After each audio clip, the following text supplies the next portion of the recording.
Hello, duelists. Tom Box and Oscar here. Welcome back, of course, from Nats, Pittsburgh. Yes, it's been a long time. I actually haven't been on video for a very long time. Actually, that's quite true. Yes. And, you have lots of exciting stories to share with us. I actually personally have not heard any of these stories. I've been really busy doing something else. Don't worry about it. We've also been holding off because, this interview is going to be really genuine between me and Tom Box. Yeah, I'm really envious of Oscar going to, Nats. And I really wish I could have had a chance to go, but first of all, not getting invite this year, so it's sad. Scrub. And of course, then I just didn't have time to go. I didn't make time for it. It's okay. There's always next year. Next year. Maybe I'll probably go next year. But first of all, how was Nats and what was the turnout? Oh, Nats was amazing. It was honestly the largest tournament I've ever seen, and quite honestly, I think it was the largest tournament in history, I think, for Yu-Gi-Oh! It was the largest nationals. There was 2,300 players registered to the main event, which means there had to be around 3,000 people at least walking around the venue, playing the side events. There was 2 rows for the main event, and then there's a whole 3rd row just dedicated to side events. It was crazy. And vendors were there, you can find any cards you want. It was basically, a Yu-Gi-Oh! Enthusiast's paradise, is how I would describe it. Would you recommend anyone that doesn't have their invite going? Yeah, actually. Playing side events and just trading. If you're within driving distance, I would say anywhere an 8 to 10 hour drive is completely worth it for the weekend. An absolutely amazing trip. You'll not find an experience like this for this game anywhere else. Alright, well, I'm sure many of you guys have checked the Facebook posts and whatnot, even Reddit, the tournament report. But Oscar, let's hear from you. What did you place? I got top 64, which is pretty amazing. After Swiss, I think I placed 36, and after top cut, which I lost at top 64, I got placed into 46. So I'm actually the 46th best player in North America. Oh, okay, that's street cred. That's some street cred right there. No. Honestly, it was surprising because I saw all these really well-known players like Patrick Hoban dropping out. I saw Billy Bray dropping out. Story to include Corbin, our friend Corbin 1 actually killed Billy Bray. He kicked him out of the bubble. That's a story for another time. I saw the funniest, the most ridiculous thing was in round 12. I was sitting there playing, and I saw Jeff Jones literally 10 tables beneath me. And that was completely crazy. I think that was the most eye-opening part of the tournament, is when I saw Jeff Jones himself sitting 10 tables beneath me. I mean, I have a lot of respect for Jeff Jones. I think he's probably my favorite player. Yeah, no, I'm not saying I'm better than any of these players. These players are obviously the most decorated players in Yu-Gi-Oh! But the fact to see them all give these results in this tournament really gives way as to how difficult this tournament was and how good the players there were. So, speaking of players, were there I want to kind of gauge the skill level. I know that all these people at least have top 32 or top 24 at their own regionals to get the invite, and some of these did LCQs, I'm sure. Yeah. But what was the skill level like? Was there a huge discrepancy between the people that were at the low tables and the high tables? Honestly, from round 1 onwards, the games were all incredibly difficult. Not one match did I get for free, quote unquote. Bad play. No bad play. There was no bad play. It was literally from round 1 onwards. I sat down at the beginning of the tournament to the very end of the tournament. It was like playing round 7 or round 8 of regionals. You sit across your opponent. You know your opponent is competent. You know the plays they will make are optimal, if not the second best line of play. And it's all thought out. They're all really good. When they search for a card, they know exactly what they're going for. And it was very, very. It was very raw for me to see that kind of play, because honestly, when I went into the Nationals, I definitely expected that kind of play.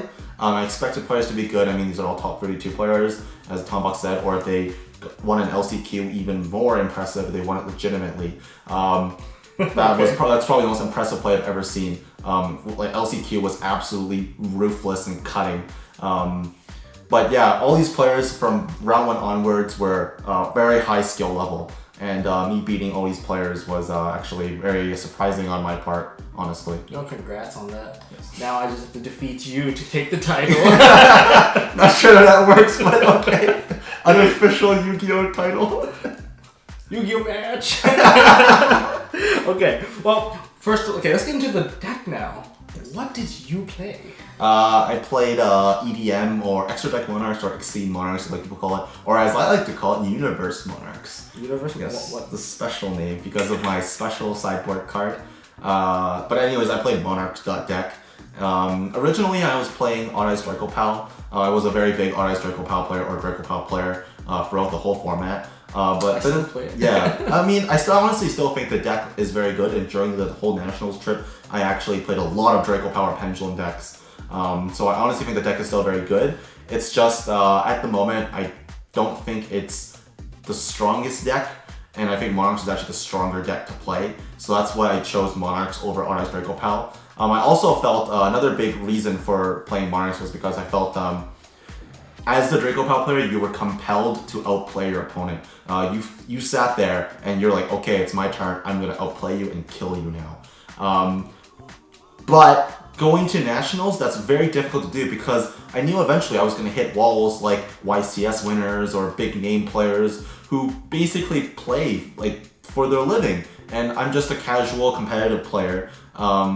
And I don't think that, like, if I'm being reasonable, I don't think I can outplay these players who have, like, you know, huge lists of, like, tops that just basically just outrank me. The track record's too yeah, big and they know the game in and out. Yeah, exactly. So, actually what I thought was the less amount of outplay potential I had was actually the better for me because there was less room for misplay and less room to just, you know, to not think of the correct line of play for less difficult correct line of plays. I mean, if I could just summon Erebus and get over the response instead of making 3 to 4 plays as an Authorized Draco Pal player will, that's better for me in the long run. Okay, no, that's a very legitimate point because I probably would not want to try to outplay people when I know that they are potentially much smarter than me at this game. Yeah, or they play much more than you. Or their experience is just huge. Yeah. What kind of matchups did you play? I actually got pretty lucky with my matchups. I played primarily either Magister or Pendulum or PK Fire or Fire King Cosmo. I didn't see a single Demise Cosmo or Plain Cosmo at all. I'm surprised about that. Yeah, exactly. I saw only Fire King Cosmo. Of course, all the Fire King Cosmo players opened the nuts against me. And I saw only... PK Fire. I saw a lot of PK Fire. I saw 3 PK Fire in Swiss, and my top 64 was PK Fire. And I saw several Fire King Cosmo, and of course Pendulum.deck. PK Fire did place, like in terms of frequency, plays the highest. Yeah, I think in top 64. Yeah, or they had 21. They had the highest frequency. 21 tops in top 64. No reason. The deck is clearly the most consistent deck. And basically every player going into the event thought consistency is king. I need a consistent deck to play 14 something rounds in order to top. Or 12 rounds of Swiss to top. And that's why they picked PK Fire. And you can see my deck is reflected to counter that meta and really punish PK Fire players. Okay. So how much practice did you put in? Before man, there was a lot of practice. Like, I couldn't find you for like weeks. Yeah, I basically did nothing but play in my spare time. I played Saturday locals, Tuesday locals, Sunday locals, and like random days as well. Yeah, and on top of that, me and my team, we practiced basically locals worth of time, but more games every Wednesday, Thursday, and Friday. So basically, I was playing Yu-Gi-Oh! For every day except for Monday. That's it. And I was playing an absolute boatload. At the end of, like, before we went to Nats, like, we were actually so tired of testing. We were like, okay, we're actually played out. There's, like, nothing else, like, that we can really do except practice the mirror match. Well, clearly you showed that you know a lot about the matchup. Yeah, I knew those matchups in and out. Okay. Any Saki moments? Surprisingly, not really. Because Monarch is not really a Saki deck. There's really not like one card that will just win you the game outside of Pantheas though. But I mean, that's just part of the engine, right? A lot of the games I played, I won was I just deserved to win. I just like I played the matchup correctly. I drew like decently. I opened decently. Like I opened Brilliant Fusion or something in like a Monarch, and then I was able to play the matchup properly and there was no really moment where I was like, oh, I'm dead, and then I drew a card, and then I was like, oh, I not guess I win. No, there was really not a moment like that because I always set up my grave or my hand in a way that I would always end the board with a monarch. I would never just blindly play and hopefully I'll draw into a monarch. Like a lot of bad monarch players will Karaz and then pop their own Karaz and then hit like their own return and hope to like draw a monarch or something. But that's not the case. I always basically try to ensure that I would not brick. I would keep a monarch in hand, or I would keep Pantheism in the grave. A lot of time I actually didn't use Pantheism. There were games where on turn 2 onwards, I would just not activate Pantheism from the grave because I didn't need it and I want to keep it as like a safety resource. Monarch is very resource intensive management, so I had to manage resources like no one's business. Cards that weren't meant to be searched, cards I didn't needed, were always kept in the deck by the far, and I try to keep my hand actually as low as possible. The hand count has to be kept low. Surprisingly enough. Okay. Well, I'm sure that throughout the tournament, you probably had some dead draws, and with the tournament level at that high, like, would you get like punished out of your ass? Yeah, I actually had I had some really bad dead draws. I draw Lazuli all day, like on Saturday and Sunday. Lazuli, like there was a ton of hands where I opened a Lazuli. And in my round 4, I played Adam from Team Jobber. He won the latest YCS Vegas. I played him in the VIP tables, and I opened game 1, Lazuli, Dark Witch, Tenacity. And in game 2, I opened Lazuli, Dark Witch, Tenacity, Return. And I just sat there and I tried to bluff. I shuffled, looked confident, set a card, and passed in game 2. Hoping he would read it as a bluff card for my confidence. But he didn't. He knew I was bluffing and he just killed me. He just like summoned his Bambuku, set 5. Just attack for game, right? And I just couldn't do anything about it. And afterwards, he came up to me. He was like, the game, he just said, yeah, sorry, we couldn't play a real game. And I was like, yeah, well, I guess that's just how it is. It's Yu-Gi-Oh! Yeah, if God fates it that way, then so be it, right? I can't do anything about it. But one of the most memorable brick hands that I had was a game I opened Pantheism and triple Tenacity. That was insane. I opened that, and I was... At least you can dig it out, right? I completely bluffed out of my asshole for that. It was silly. I played Pantheism, dumped Tenacity, dead. I drew a Monarch. No, I didn't draw a Monarch. I just dead drew something else. No, I did draw a Monarch. In the first Pantheism, I drew a Monarch, and then I played Tenacity for another Pantheism, and I drew something else, but I still had no way to summon the Monarch. And I activated Pantheism from... No, I drew the second time with Pantheism, and I shook my head. I was like, okay. So I activated Pantheism, and I showed him return Pantheism. And he just gave me the Pantheism. Because it was game 2, I think he thought that, because the way I was bluffing it was I was gonna bluff that I sided out one of the returns. And since all 3 Tenacities were in the grave, I could not get Tenacity technically, right? So I bluffed having everything and just looking for a return. So he gave me Pantheism. And in my head, I just like played Pantheism, dumped some random Monarch card, I think it was a Stormforth, and I drew Brilliant Idea right from the top. And I was just like, oh shit, this hand is lit. Like, I'm gonna kill you now. And I remember talking to him after. He was so certain that giving me return was correct. I was like, oh, why'd you give me return? He's like, oh, because you have everything already. Like, why would I give you return? I don't want to give you ether, right? He was thinking so far in advance that he didn't realize that I was just bricked out of my mind. I remember that exact moment. I was sitting there showing him return Pantheism, and I was sitting there completely stone-faced, like, don't read me. Like, I'm not gonna let you read me at all. Like, I was completely poker-faced the whole time, and he just gave me the Pantheism, and I just killed him that game. And I remember that was like the most memorable play for me, actually. So sad. Yeah, that's when you miss. It's your own fault for losing. Yeah, if he gave me a return, I would have just passed. Like, I would just like, all right, pass, go, your turn, right? But because he gave me Pantheism, I won that game. Basically, if he gave you the return. Yeah, that was actually the most memorable play for me. That one search and that one bluff. Ultimate bluff. Nats level bluff, guys. Yeah. What kind of memorable plays do you have? Memorable plays. There's actually a lot of memorable plays. A lot of the plays were like very epic. The games the games were actually some of the best games I've ever played because both players would just open the nuts and we would just go to town on each other.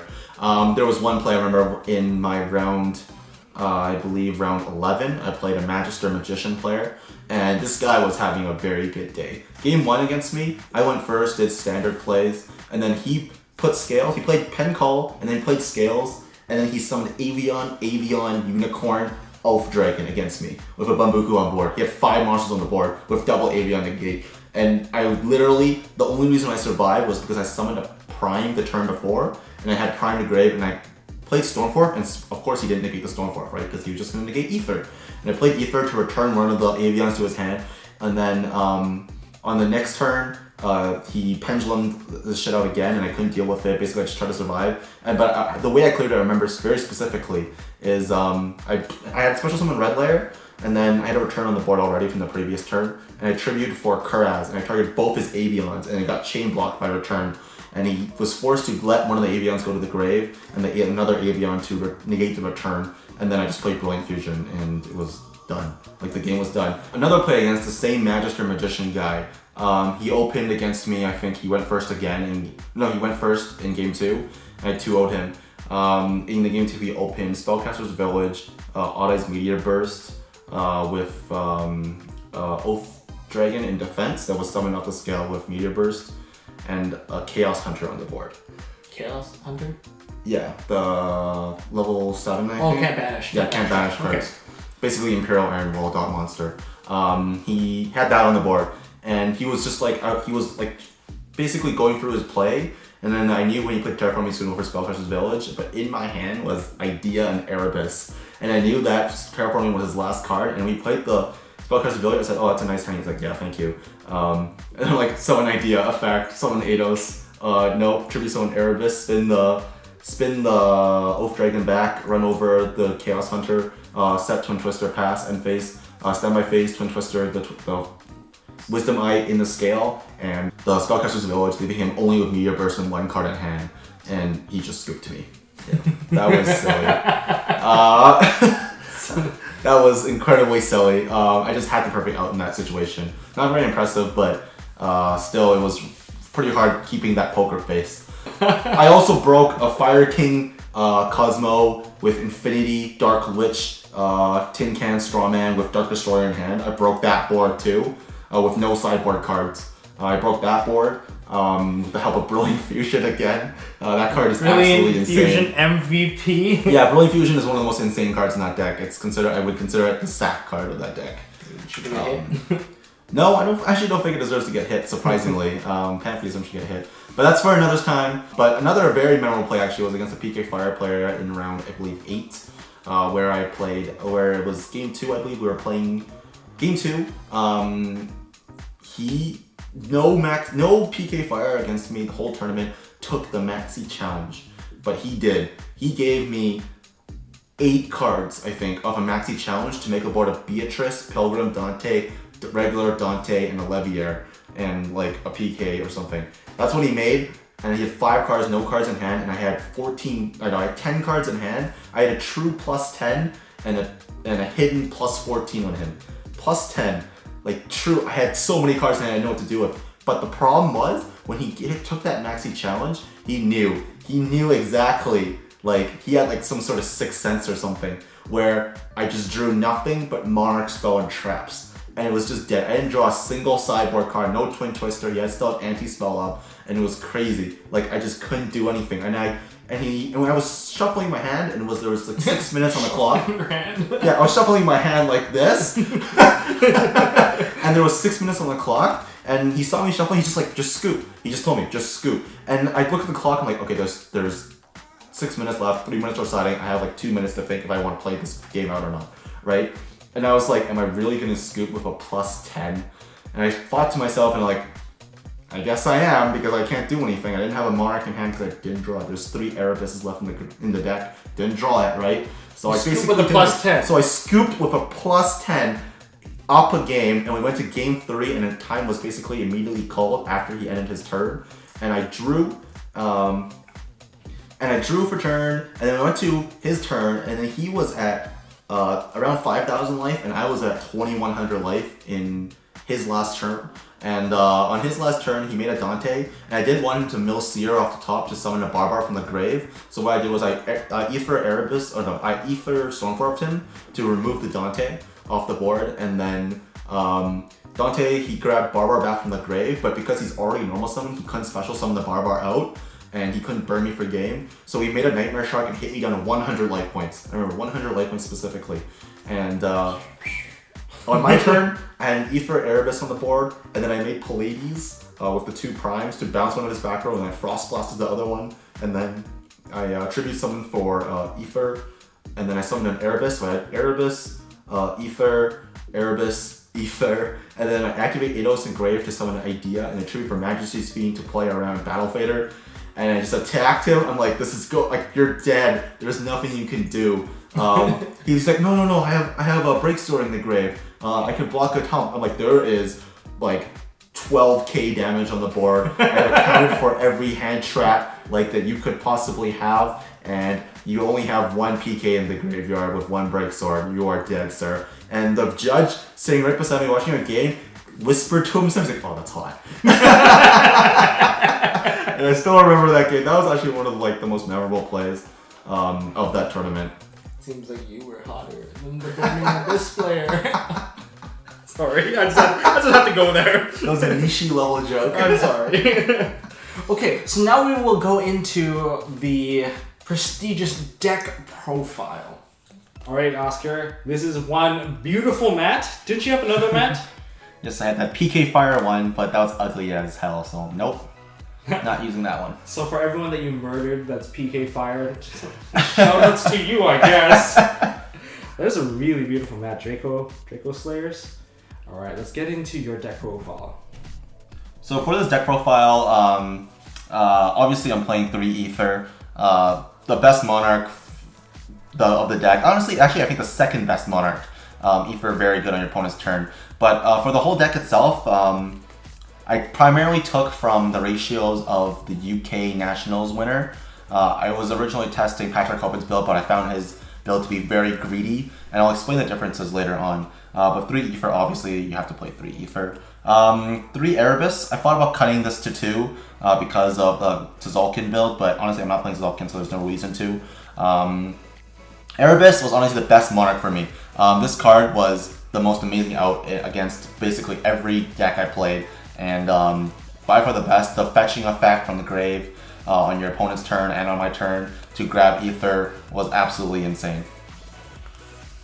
And I played 2 Kuraz because, well, I have to play it for Ether to get the utility out of Ether. Kuraz 2 is fine. 3 I think is actually too many. I'm playing 8 big Monarchs that can activate Tenacity. So 8 I think is the rule of 8 is the best.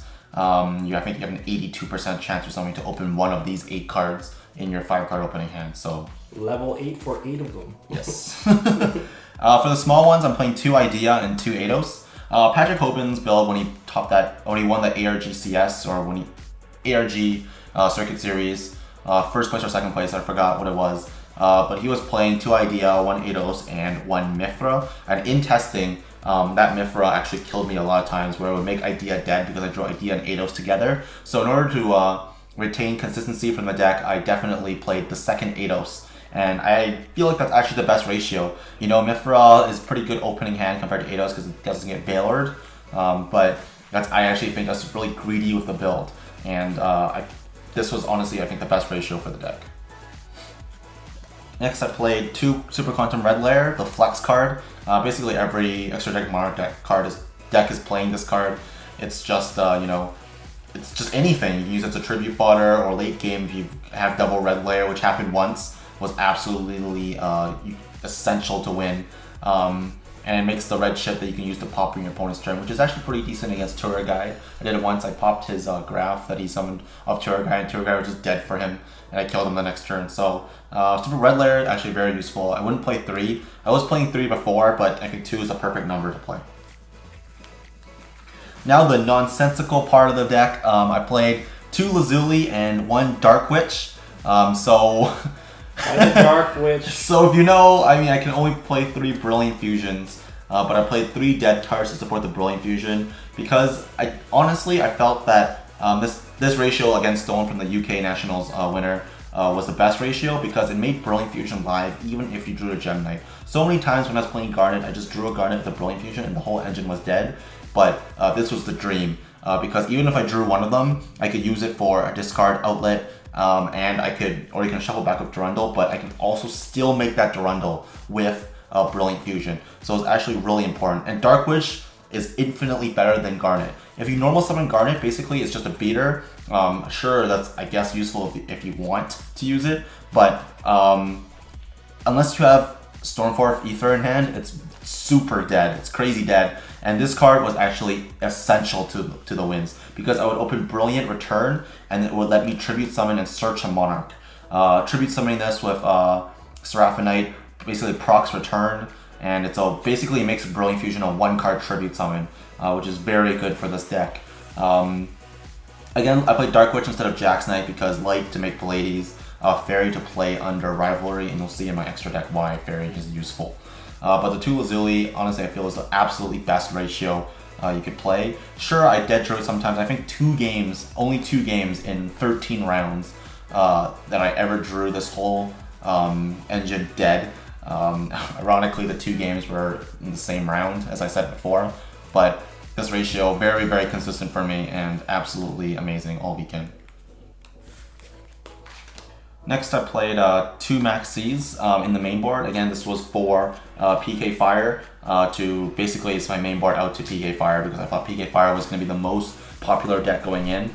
I mean, I actually think I got pretty lucky with the Maxis. I drew Maxi basically every time the guy had Tour Guide. I was able to either have it in my opening hand and he opened it, or I was able to dig for it with Pantheism before he went to his turn to play the Tour Guide.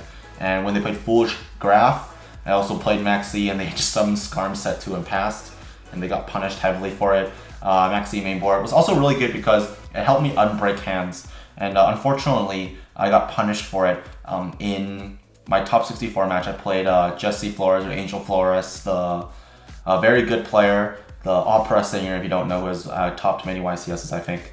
And I drew 2 Maxis and he punished me for it. I played Maxi when he summoned a PK and he just passed. He set 2 cards and passed and I bricked. So, I mean, it's pretty good of me to open 2 Maxis. I'm not complaining about that hand, but me bricking and then him not giving me any cards was very punishing and telling of him of being a very good player. So shoutouts to him, congratulations to him for, I think, top 16. So 2 Maxis in the main board. Spell cards, I played 3 Pantheism, the best spell in the game right now. Nothing to say about that. You play 3 Pantheism, you play 3 Monarchs. I played 3 Return. Honestly, I think Return outside of Pantheism, Return is the best card in Monarchs because I chain block so many strikes, so many Avions, so many Dark Witches with this card. It was crazy. You know, this card literally just says, well, I'm gonna Rhoda and you can't use anything to respond to my effect, so good luck. But I actually sided out one of them very often. You can see that I'm deciding out this Mega Pack 14. I always looked for that one because I didn't want people to track my cards. I always sided out this Mega Pack one, and I kept these 2 in. But I sided one out a lot. That was my sideboard options because simply once you resolve it once, you don't really need it on the board unless you're chain blocking. So I sided it out because I can always hard search it with Tenacity. And honestly, if I played Return Tenacity or Return Pantheism, most of the time they will give me Return anyways. Filthy reprint. Yes. I played 3 Stormforth because it's the best removal in the game. Very rarely did I side it out. I played 3 Tenacity because it's just Rhoda, but honestly I think this is the worst card in Monarchs. I hate seeing this card. It's literally, I just keep it in the deck because I want them to give me the card that I want off Pantheism when I show them the card plus Tenacity, and it just stays in the grave because when I banish it, there's no reason to fetch it with Idea in the late game because like you can't. So always just try not to play this card, leave it in the deck, and dump it for resources when you need to dump spells that are not useful, and keep it in the grave. There's no reason to banish for anything of this card. You actually, when you want to banish for Prime, you want to banish your 1-ofs because then you can fetch the 1-ofs earlier with Idea. So again, this is, I think, the worst card in Monarchs. But it's not really a card, so I'm not complaining. I played 1 Domain to enable the combos for Brickish hands. I lost Tau 64 with this card in hand because he had an anti-spell, and I could tribute summon if I could only play that card when I played it the turn before. But again, you have to play one NXT Monarchs just because it's just a consistency card. I feel it's very greedy if the player is not playing Domain. He's greedy for card slots, that's what I would say. I played one Frost Blast of the Monarchs. This is honestly one of the best cards in the deck the whole tournament. I think in round 12 against the Clifford Demise player, he had 3 face downs and a monolith. I popped his scout with Karaz and Ether on his turn, and then I banished this from the grave, pop it face down, play Twin Twister, hit his monolith and another face down, which happened to be 2 Solemns, and then I fetch Idea. I play Brilliant Fusion, dump Idea, fetch this, and because I already had a Monarch on the board, I play it, and I pop his Chaos Trap Hole, and then I just kill him with Erebus and shuffle his Sacrifice back. So that was crazy. This card was absolutely amazing against PK Fire because they can't Fog Blade. I mean, they can Fog Blade their own monster, but why would they do that, right? So you just pop their Fog Blades. Very good. I actually sided out a lot, though, for Twin Twister in Games 2 and in Games 3, too. Then I played 3 Brilliant Fusion to accompany the Lazulis. Honestly, I think this is the stack card of the deck. When I open this card, I feel like I've sacked my opponent because it is absolutely nutty as hell. It's a 1-card engine. This card literally just says, ignore all this text, it just says, solve my problems as Monarchs. Just ignore the text. Then I played 2 Twin Twister in the main board against to punish PK Fire. Also because I wanted a deck that would let me play going second, which was very important during the tournament because I lost a lot of dice rolls, and I know I always lose dice rolls, so I wanted cards in the main board that would let me win going second. Also because Monarchs is a very good deck going first. The combos that you need to set up are basically just 1 Monarch to be tribute summoned, so it's not very resource intensive to set up your board, so I can afford to play cards like this. Also because I cut the best monster in the game right now, I cut down to 2. I played 2 Prime Monarchs now. I think a lot of Monarchs player will say it's very questionable of me to play 2 Prime Monarchs, and I would actually agree. If I were to change anything in the main board, I would play a 3rd Prime Monarch. It's very good, useful in the mirror match, but I actually didn't play any mirror matches, so I wasn't punished for it. I also didn't play Escalation because I didn't really like the card. It just felt like it was a win more card to me. But again, very useful for the mirror match, but I didn't play any mirror matches.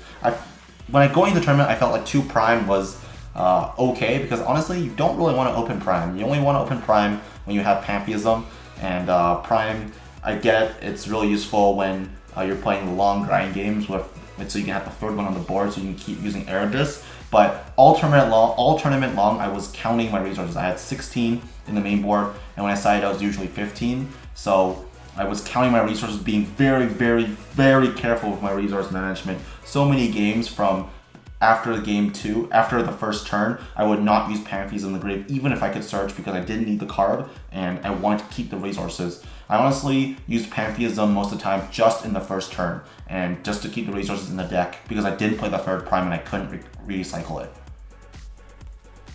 Alright, Oscar, moving on to your extra deck. So extra deck, shout out to Skyship token, you'll see it in the video. I played 2 Seraphonites because I played 3 Brilliant Fusion, of course. Very good card. Access to 2, actually, there was a couple games where I made 2 of them, and that was absolutely silly. You can see my opponent's faces that were very, very, I think, salty about it. Me playing 2 Brilliant Fusions, they're like, really? You played 2 Lazus, you didn't draw into any of them? But yeah, 2 Seraphonites. Yeah. I played 1 Titanic Galaxy. I didn't actually make this card a lot, even though I played a bunch of Pals and Pendulum cards.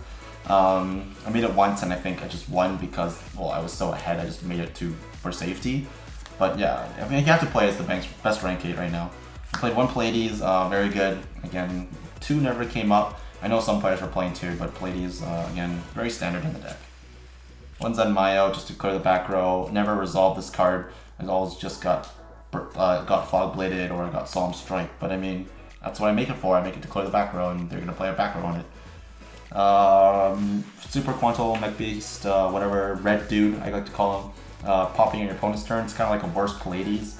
but it's bigger. It's 26, so it's bigger than Dante. So in the PK Fire matchup, it's actually very important. And I used this to actually pop Dark Law. One PK Fire player was playing Dark Law mainboard, and I used this to pop it quite a bit. I played Durandal. Honestly, the best rank 5, the second best rank 5 I would say actually in the deck.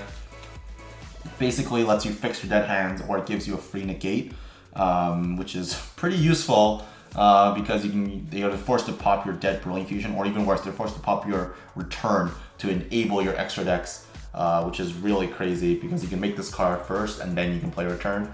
So that situation actually comes up. But Durandal is actually very useful for me all tournament because I just used it to shuffle my dead hands back.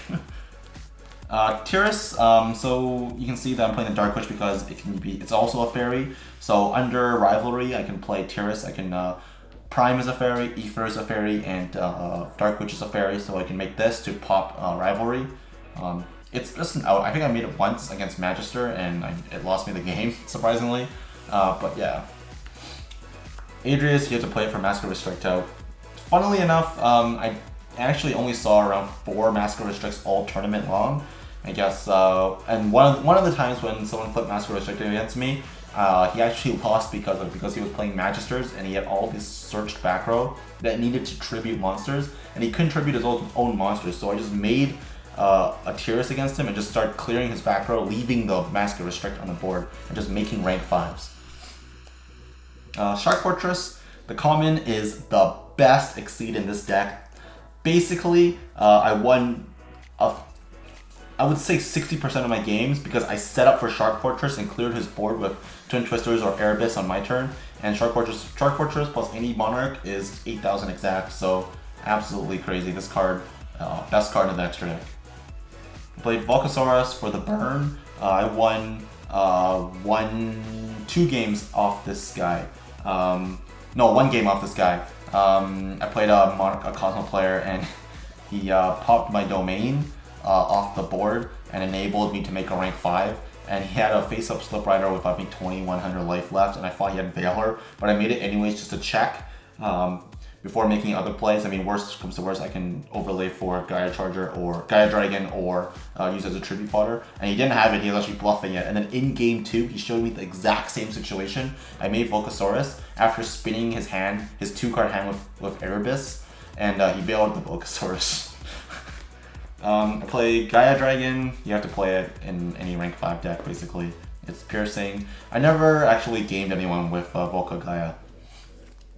I played M7. Now, a lot of players are playing Beatrice, and I don't feel that that is correct because in order to make the rank 6, your Aether has to be lowered off of Domain, and you have to have a Karaz on the board, or you can do a Karaz Erebus, but I mean, that's very difficult. The most common is to have M7, to make M7, is either overlaying it on Pleiades to run through a breakthrough skill, run through a break sword, or to make it with Aether and special summon Karaz. And if you can tribute summon, there is no reason that you need to use Beatrice to dump a Pantheism or a Prime to the grave because, well, you're resolving Aether. Why are you not dumping Pantheism and Prime, right? And this card, actually, when you make it, you can fetch Aether back from the grave. So, ironically, I actually never made it, but I think this is the best rank 6, like generic rank 6 to make in this deck. For sideboard, contingency extra decks, I played Chimera Tech Fortress Dragon, just 1. I was originally playing 2, but I cut it in favor of Tiras. And then I played DDD, Dual King Kali Yuga. I made it once with Exceed Universe against a PK Fire player, and I heavy stormed the board, and he just lost. And I tributed this card for Dark Wish to proc a return to search an Aether, but Heavy Storm, pretty good, obviously because people are citing Master Restricts and stuff against you. Okay, let's see your sideboard. Sideboard, shoutouts to Oscar Token. Put it back. The Oscar Token. What are you holding? I'm holding an MST, of course, and make sure to hold onto your MST.TV. Okay. Sideboard, I'm playing 1 Majesty's Fiend because it's searchable. I was playing 2 before, but I cut it because I really felt that you only needed 1. And when I was siding, I felt I was siding in too many Monarchs, so I cut. Usually, when I side the Majesty's Fiend, I would cut a Karaz. Played 2 Valors for the mirror match. Mirror match, I was very scared of the mirror match, so I had to play the Valor. And actually, I was not playing these Valors exactly. I was playing super rare English Valors because I didn't want people to ask me for translations the whole tournament. So yeah, Valor for the mirror match, I think the best card for the mirror. And then 2 Massacre Restrict because I wanted to slow down in the mirror match. Exceed Monarch's not very good against them, but again, it's pretty decent. Actually, I wasn't playing this before. I was playing 3 Valors and another greedy card. I was playing Dark Samorg, but I took it out for 2 Restricts after Friday because someone Restrict locked me in the mirror match, and I felt like it was actually more stronger than I imagined it to be. Kind of like emptiness back then? Yes, kind of like emptiness for Necros Mirror. I played the 3rd Maxi in the sideboard for PK Fire, pretty standard. I played the 3rd Twin Twister, again for every deck I put it in. But yeah, pretty standard. Cosmo, I played 1 Cyber Dragon Core and 1 Cyber Dragon. I took the ratios from Patrick Hoban's build. And Core was to be sent with Brilliant Fusion and 1 Cyber Dragon. If you can resolve 1 Chimera attack against Cosmo and you don't win, I think you deserve to lose that game. So I was okay with just 1 Chimera attack. I played the name of the deck, Exceed Universe. I honestly wish I played this card at 3. It absolutely blows out PK Fire. And since PK Fire was so dominant in the format, I believe everyone should have been signing this card against them. You wouldn't make it with a Beatrice and a Dante or double Dante to make Pallades, and you just turbo over them because they've burnt so many resources on their board and they can't proc all their effects right away. Their BA effects usually none of them go through, and they only end up procking the Dante. So you basically play 1 card, clear your board, and you can heavy storm them, which is absolutely crazy. You just do it on their turn. Also, one of the key fundamental principles to building this deck is I want to be able to side survival cards that when I draw and I brick, I can just set it and it will basically hold the board by itself, right? And Exceed Universe definitely that kind of card. The next survival card I decided was Drowning Mirror Force. Surprisingly, I decided for Pendulum. I played actually the most Pendulums out of any matchup, and I didn't skip at all. All the games were actually very fast. There was only like a couple turns in the game, and I actually never saw Drowning Mirror Force. I think I saw it once, but the game was already over. But yeah, I decided it was actually very good in testing, but I never saw it. Then I decided 2 Full House for Magister / Demise.deck. I did play Demise in round 12 and Magister in round 4, and a lot more Magisters actually. I played a lot of Magisters, but those were like Magister Pals or Magister Magician where I don't sided it. It was for Demise basically, and I actually only played 2 Demise. I thought Demise would be a lot more prevalent in the meta, and so I actually kind of regret siding that. I wish I only sided 1 Full House or sided the Samorg. But yeah, if you didn't know, Dark Samorg could be summoned off of Ether on your opponent's turn, so when they play something like Pot of Duality, they can't special summon, and then they can't play Demise and they can't set anything, so what do you know. That's it for the deck profile.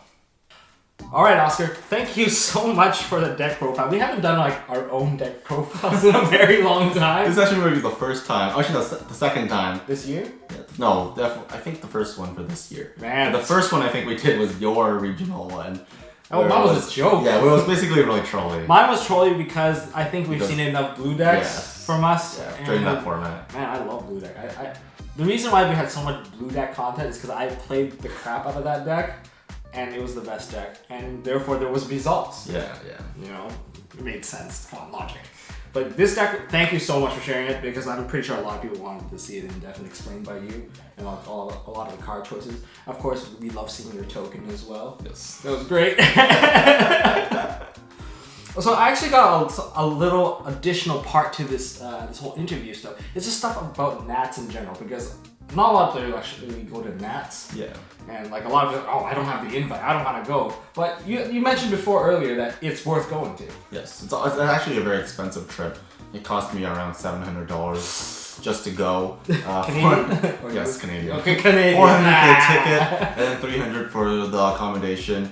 It was actually a very expensive trip that not many players have the access to. But if you can drive, again, definitely worth going. Even Worlds, I think it's open to the public. They have side events that are free, and a lot of product that you can buy there that is very unique and you can't find it anywhere else. So World, if you're near Orlando, definitely go check it out. I'm near Orlando. Sure No, you I'm nowhere near Orlando. Maybe I'll take another vacation there. Okay. Well, okay. Aside from that, are there what are the side events actually? There was a ton of side events, like Attack of Giant Card. That's one of the very popular ones. Who won the? I don't know who one won. of Blue Eyes. I'm more curious. I'm not sure who won it, but there was Card Demise, Blue Eyes Spirit Drake, and Twin Burst. Those Twin three Burst giant too. curse. The Blue Eyes were very nice. It's Kaiba. Yeah. It's Kaiba And Blue Eyes. actually, what people don't realize about the giant cards is they're actually very thick. It's like this thick. It's crazy. That is Really? one expensive card. Yeah, and It's like a piece of wood. the card values for like $1,000 something. It's actually insane. It's worth more than the prize card. I trade my prize for Giant Minerva. sign your token. Sign your token, Oscar. Another side events, 3v3 team tournament, very popular too. They were giving away Shining Victory uncut sheets. If you've seen my Oh yeah, you had one. my uncut, I have an uncut, the one with Clifford Stealth in it. That set. Oh, I have that ultra rare uncut sheet, but they were giving that away for 3v3. Also very pretty. Secret sheets were given out to first place and ultra for second and super for third. Other side events, there were structure deck tournament. Don't you win structure deck mats for those? Yes, ones? you win the mats that were just structure deck mats. So, But it's it'd be like the Monarch Pantheism one. Really cool, actually, very unique. There are also winner mats, regional qualifiers where you can win Spirit Dragon mats that are also very nice and very expensive. But for there's also Generation Duel where you can win very special Generation Duel mats. I think that's pretty difficult to do because Yeah. you have to. Like, thing is, you have to own a lot of the old cards. Yeah. Older players may have way more broken stuff than you do. But honestly, there was a crazy array of side events. I got to play in, I think, Attack of Giant Card on Friday. I played Attack of Giant Card. Is it worth it? No, I lost in round one. I played Exceed Monarch Mirror and I lost in Wait, round this one. is before the main event. Yes, before the main event on Friday. Were pre-reg and side events. So I played that, and then I played a regional qualifier because I wanted to win a mat for Pascal to show him to clear my win a mat curse. I also lost in round one. Hey, but playing against I Exceed think Monarchs. the winner mat right here. Yeah, but it doesn't count because it's not a win a mat. because it's not a win a mat. Right. If you guys don't know, Oscar among our community is known as Oscar Window Mats. Yes, because I have never won a win a mat. A win a mat tournament. I've won many mats, but apparently those don't count. Nope, no, this one doesn't count either. Yeah, apparently this one doesn't count. So again, the curse is still alive. Okay. We are YouTubers. We are Yugi tubers. Who else did you meet there? Oh, I met a lot of YouTubers. I saw MCall40. I didn't get a chance to say hi to him. I met Card Guys. I met Ryan Nisker. I met Denny Lee Pham. Basically every big name YouTuber was there. But actually, what surprised me the most. How many people knew you? Oh yeah, actually, I remember like 20 to 30-ish players actually recognized me and came up to me. Well, I mean, I think some people recognized me, they just didn't come to me or whatever. But around 20 to 30-ish players actually came up to me and said, "Hi, hey, you're Oscar, how's it going? I watch your channel." And it was really cool meeting all these players like who actually just watched our channel. Very humbling, definitely. And I'm the best. all those players actually were, I mean, they were all very nice and very kind people. Shout outs to them. Okay. Yeah, definitely. It was very nice meeting all of them, and I couldn't ask for more. And I gave away a CDI mat to Quinn. Congratulations to Quinn for knowing what MST in MST.TV stands for. And if you don't know, it's Monsters, Spells, and Traps. You silly person. I was gonna say, if you don't know it and you're thinking it's this, you're wrong. But congratulations, Quinn. Yeah. Hopefully you can find all of our signatures on there. Did Michi sign it? No, it was just your signature. I actually didn't have time to sign it. I was running to around. Well, at least you got a sign about the guy that made it. Yeah. Congrats. Yeah, pretty good. Okay, I have one other question I kind of want to ask you. Like LCQ, you try to convince me to go to like compete in the LCQ. Is that still a valid thing, or is it a different thing altogether? I honestly have a lot of recognition or I'm very proud of any player who wins the 4 rounds of LCQ legitimately. Okay. First of all, LCQ stands for Last Chance Qualifier. I didn't really kind of get into that. And it is you can get your Nats invite from going in there, but there's a catch. If you lose... Yeah, it's 4-round tournament, single elimination. And if you already had the invite, you join it, you lose your previous invite. Yes, only if you join LCQs. Yeah, only if you join LCQ. So don't join just to help your friends out. It won't. Yeah. It will totally ruin your weekend or something. Yeah, it will knock your LCQ. It will knock your invite out. But what happened was actually, I saw a lot of bribing at LCQs.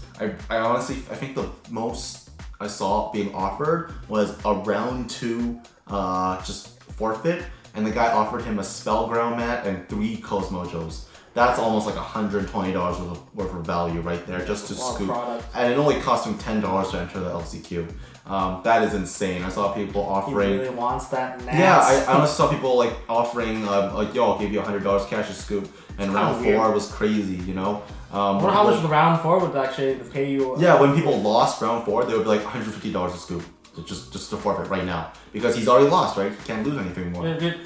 That's terrible. That ruins the whole integrity of like the last chance. It was crazy. That's why I said I have a lot of respect for players who win LCQs legitimately. It's not hard. I mean, sorry, it's not easy. Actually, it's not easy. It's very difficult because all the players are like crazy sharking. You know, they want to win. They absolutely need to win. They come to Nats. They want to play in nationals, and they will shark the hell out of you. So if you're playing LCQs, good luck next year for anyone who wants to play LCQs. I know just top regionals. Yeah, it's honestly easier just to top a regionals. Because like what top 32? Okay, top 32 if you have a decent attendance. Top 24 maybe if it's a low attendance. Like just top 32 is not that hard unless you're Tom Box. Yep. Hey, 2005. 5 invites. 2015, you mean 2015? Yeah, 2015. But we didn't go to Nats. We didn't go to Nats, and it was so sad.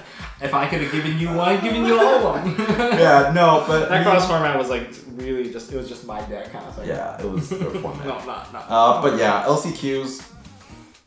If I would not fly for LCQ, shoutouts to Calvin, our friend, who did fly with us to LCQs and didn't make it into Nats and was basically just playing side events or he was playing Team Daddy, you know? Because when I'm playing at that level, I am basically a brick of a human. I come out of the game, I am literally not talking to you. Pin focused. I'm laser focused on the game itself. I think I like almost walked into a wall or something. And especially if I lose a game, I am like recalculating that game like mad. And I had no time to get food. He brought us coffee, he brought us muffins, he brought us pizza. It was absolutely amazing. Yeah, definitely shoutouts to you. Thank you, Calvin, for taking care of Oscar and friends. Like you guys came down as a huge group. Yeah, it was 6 of us. So it was me, Corbin, aka Corbin1, Vice, a newer player on our team, Tony, also a newer player on our team, Calvin, and Jesse. Yeah, these guys are all. You guys, if you guys want to check out some of our videos in MST.TV, you can find a lot of videos from all of these players, with their deck profiles and everything in there, and some of the featured games as well. Okay. You can also check him on the vlog that's coming up. Shoutouts to Susuke and Jesuke. They lost a bet, so they had to dress up as Naruto on the flight there and on the flight back. I saw that picture. As Sasuke from Naruto. Susuke and Jesuke. That's gonna be funny. You guys will love the vlog. We played some Big 2, we got drunk. I did a drunk deck profile. Shoutouts to that. I look forward to seeing all of this stuff.